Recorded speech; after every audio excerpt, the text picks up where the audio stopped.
In Act 4, the magical chaos in the forest began to resolve, as Oberon, feeling sympathetic toward Titania, decided to undo the enchantment that had caused her to fall in love with the transformed Bottom.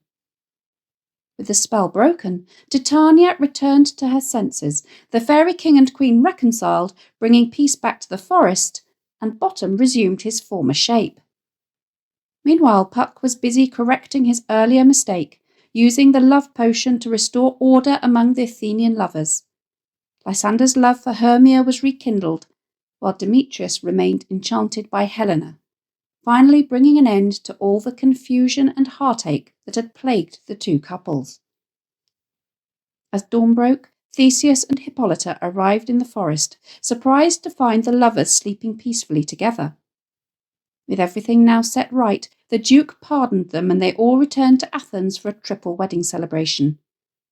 The rustic actors, unaware of the night's magical events, were overjoyed to learn their play had been chosen for the festivities. As everyone prepared for the joyous occasion, the stage was set for a final act filled with revelry and delight.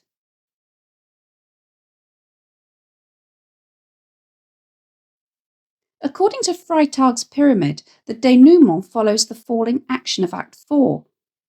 As it unfolds, it brings closure to the play's various plot lines and celebrates the restoration of order and harmony among the characters. Act 5 opens in Athens, the palace of Theseus. Enter Theseus, Hippolyta, Philostrati, lords, and attendants, as the events of the previous night in the enchanted forest culminate in joyful resolution and the celebration of the triple wedding. Theseus, reflecting on the strange events recounted by the lovers, attributes them to the bizarre nature of dreams and the imagination. More strange than true, I never may believe these antique fables, nor these fairy toys. Lovers and madmen have such seething brains, such shaping fantasies, that apprehend more than cool reason ever comprehends. Hippolyta, however, disagrees. She says that all of their stories match too closely with one another, and they were all affected in similar ways. For her, this is evidence that there is more to this than just simple imagination. But all the story of the night told over, and all their minds transfigured so together, more witnesseth than fancy's images, and grows to something of great constancy. But howsoever strange and admirable. Note how the reflective nature of this exchange sets a contemplative tone and highlights the play's themes of reality versus illusion. The four lovers enter. Theseus wants to know how they are all going to while away the time between having eaten their supper and bedtime. He is clearly impatient to consummate his marriage and is concerned that the 3 hours he will have to wait are going to drag without some amusement to distract him. Come now, what masks, what dances shall we have to wear away this long age of 3 hours between our after-supper and bedtime? Where is our usual manager of mirth? What revels are in hand? Is there no play to ease the anguish of a torturing hour? Philostrati, Theseus's master of revels, hands him a list of entertainments from which he can choose. He rejects them all until he comes across a tedious brief scene of young Pyramus and his love Thisbe, very tragical mirth. Merry and tragical, tedious and brief, that is hot ice and wondrous strange snow. Intrigued by how Philostrati has described it, he asks him to clarify his use of oxymorons. How shall we find the concord of this discord? Philostrati explains that the play is brief because it is only 10 lines long, and yet it is simultaneously tedious because that is 10 lines too many. It is tragical because there is a suicide, yet, which when I saw rehearsed, I must confess, made mine eyes water, but more merry tears the passion of loud laughter never shed. In other words, he found it so funny that he cried with laughter. Philostrati tries to dissuade Theseus from choosing this play, but Theseus's mind is made up, touched by the simplicity and sense of duty of these rude mechanicals. Hippolyta is not so sure. She has no desire to see the level of servant service suffer as they embarrass themselves in the name of loyalty, because their inadequacies are overstretched. I love not to see wretchedness all charged, and duty in his service perishing. Theseus, however, argues that they should take the entertainment in the spirit in which it is intended. He has had experience of being greeted by noble scholars who have made a dog's dinner of their prepared speech, their nervousness making them put full stops in the middle of sentences and tailing off into silence. Great clerks have purposed to greet me with premeditated welcomes, for I have seen them shiver and look pale, make periods in the midst of sentences, throttle their practised accent in their fears, and in conclusion dumbly broke off, not paying me welcome. It is his understanding that the emotion that is behind such mangling of language is much more important than the manner in which it is executed. Love, therefore, and tongue-tied simplicity in least speak most to my capacity. The peak moment of the denouement is the performance of Pyramus and Thisbe by the Athenian craftsmen, led by Peter Quince and featuring Nick Bottom. Its comically inept execution provides humorous contrast to the main story.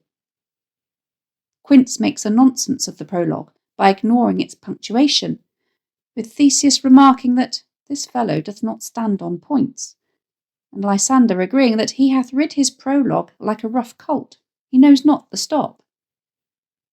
Note how the speech of the noble characters is now in prose, as they provide a commentary to the performance. They will only revert to blank verse when the tradesmen have exited. Quince continues with his prologue, unwittingly giving away the entire plot before the actors themselves have had the chance to speak their parts.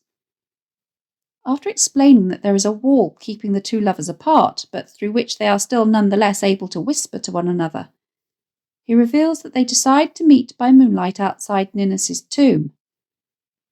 Before Pyramus arrives, Thisbe manages to escape from a fierce lion, dropping her cloak in the process. The lion takes this up in his jaws, staining it with blood. Anon comes Pyramus, sweet youth and tall, and finds his trusty Thisbe's mantle slain, whereat with bloody, blameful blade, he bravely broached his boiling bloody breast, and Thisbe, tarrying in mulberry shade, his dagger drew and died. The play's tragic climax, where Pyramus kills himself, thinking that Thisbe has been slain by the lion, and then Thisbe, seeing Pyramus die in front of her, also kills herself, is an example of bathos. Bathos is a literary term used to describe an abrupt transition from something serious or lofty to something mundane or absurd, thus creating a humorous contrast.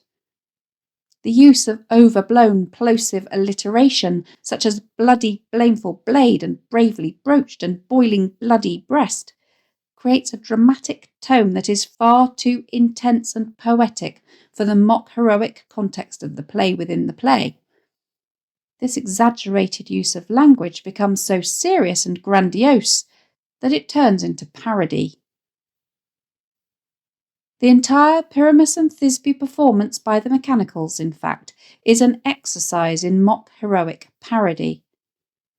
The contrast between the high drama they aim to portray and their actual clumsy execution produces a comedic effect, contributing to the bathos. The language is so overdone and filled with cliched, melodramatic expressions that it becomes clear that Shakespeare is poking fun at other dramatists of the time who took themselves too seriously. Take, for example, Bottom's exaggerated performance as Pyramus. "O grim-looked night, O night with hue so black, O night which ever art when day is not, O night, alack, alack, alack." Not only this, but overhearing the commentary from the audience, he breaks the fourth wall, responding to Theseus's comment that the wall, methinks, being sensible, should curse again, with, "No, in truth, sir, he should not. Deceiving me is Thisbe's cue. She is to enter now, and I am to spy her through the wall. You shall see it will fall pat as I told you." Along with the other craftsmen's earnest but bumbling efforts, much laughter and amusement is had by all, as Theseus, Hippolyta, and the lovers continue to comment on the absurdity of the play, finding joy in its unintentional comedy. Shakespeare often made allusions to acting and the theatre in his plays, and A Midsummer Night's Dream is no exception. When Hippolyta remarks that this is the silliest stuff that ever I heard, Theseus responds, "The best in this kind are but shadows, and the worst are no worse, if imagination amend them." In other words, even the best actors lack real substance and are no more than shadows. They are not only the creators, but also the creations of dreams, visions, and illusions. And the worst actors are no worse than them if imagination makes up for their deficiencies.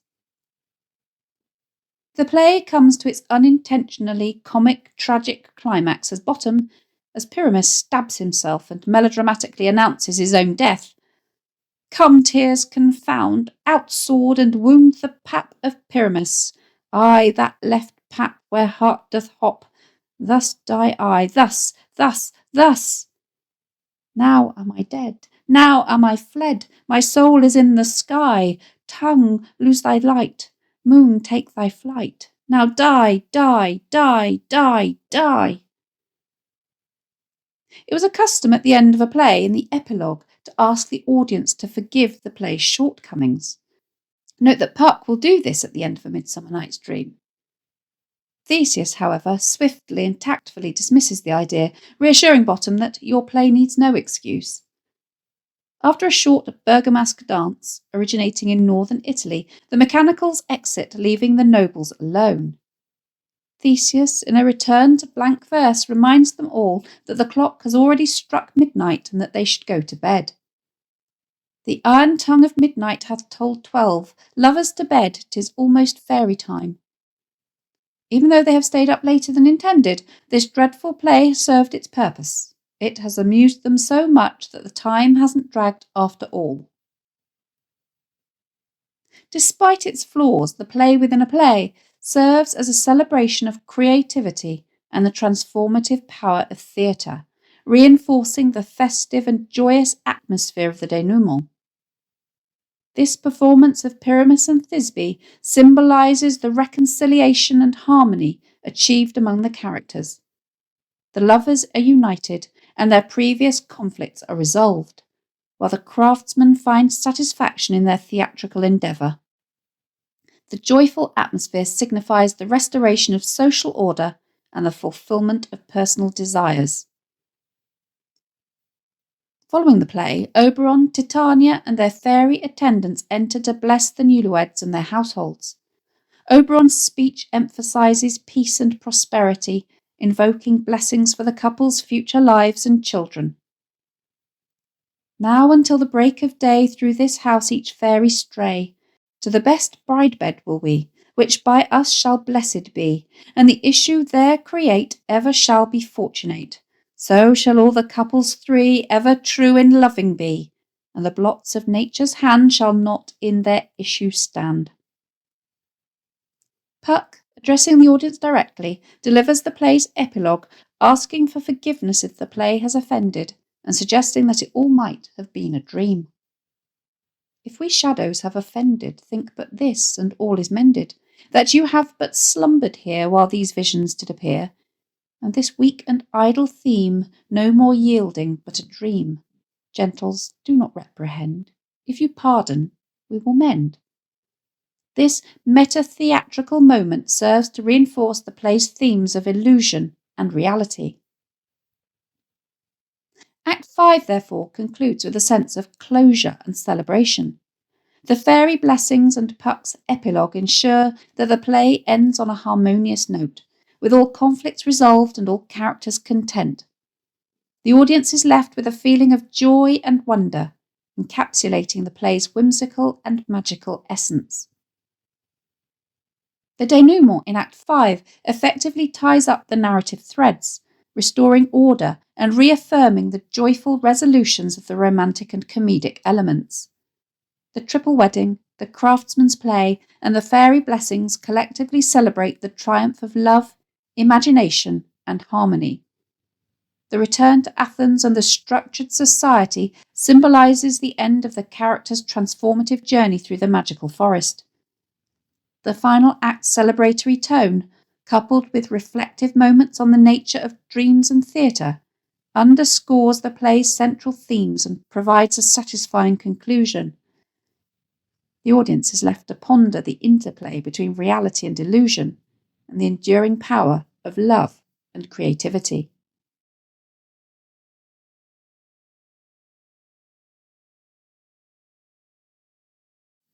Thanks for watching. If you have any questions, please let me know in the comments section below, and I'll do my best to answer them.